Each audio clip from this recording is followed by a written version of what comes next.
terroriser un animal, de le traquer puis de l'assassiner. Quand nous disons animal, ce sont des animaux sauvages, des animaux libres. Ces animaux sont des êtres sensibles et sentients, c'est-à-dire qu'ils ont l'envie de vivre, qu'ils éprouvent des émotions comme la peur, des sensations comme la douleur ou le plaisir, qu'ils ont des volontés. Pour eux, être poursuivi et tué par des chasseurs, c'est à la fois la peur, la douleur, le désespoir et la mort. Alors la chasse est-elle une nécessité alimentaire? Dans un pays industrialisé comme la France, la chasse n'est plus une nécessité depuis bien longtemps.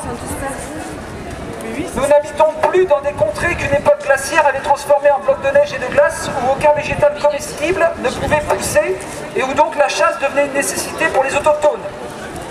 Aujourd'hui, la quasi-totalité des humains vivent sur des zones géographiques qui permettent d'épargner les vies animales pour leur alimentation et ça fait bien longtemps que les chasseurs ne chassent plus le ventre vide. La chasse remplit-elle une mission de service public? Ah, c'est ce que les chasseurs et leur lobby tentent de nous faire croire, la fameuse régulation. Sans les chasseurs, nous serions débordés par la faune sauvage et il ne resterait dès lors plus grand-chose de l'humanité.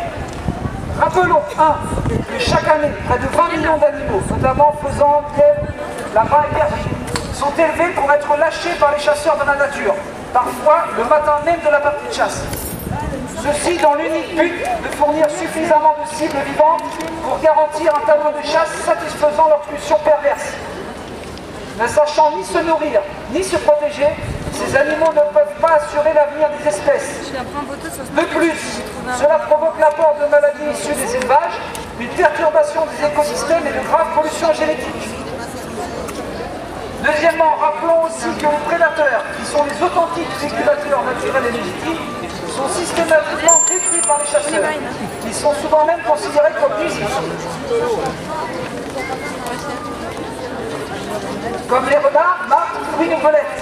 Quant aux grands prédateurs comme le loup ou le lynx, ils subissent la pression des chasseurs qui obtiennent chaque année des autorisations de tir lorsque ce n'est pas en toute illégalité que des individus sont tués.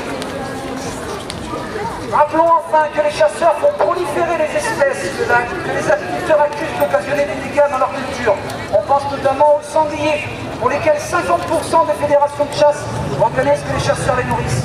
Ainsi, des tonnes de maïs, pommes ou melons sont déposées en forêt pour nourrir les sangliers qui se reproduisent davantage.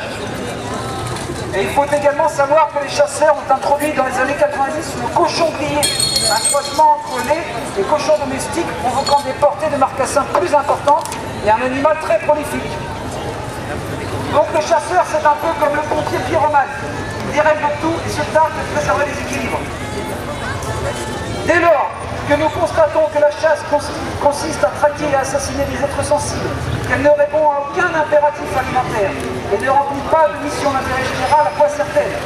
Eh bien, elle ne sert à rien, sinon à distraire des pervers sadiques dans leur quête d'assouvissement de leur pulsion meurtrière. La chasse est donc éthiquement inadmissible. Laissez-moi vous citer Ben Sparato, membre du Rassemblement pour une France sans chasse. Comment peut-on prendre du plaisir en faisant souffrir et en tuant des animaux? Comment peut-on être satisfait en transformant un être vivant en cadavre sanglant? Souvent le fusil en main, décidant de la mort de l'animal, les chasseurs pensent affirmer sa supériorité, sa virilité, son pouvoir. Il s'imagine fort et malin. Il se fera volontiers photographier avec ses victimes, fier.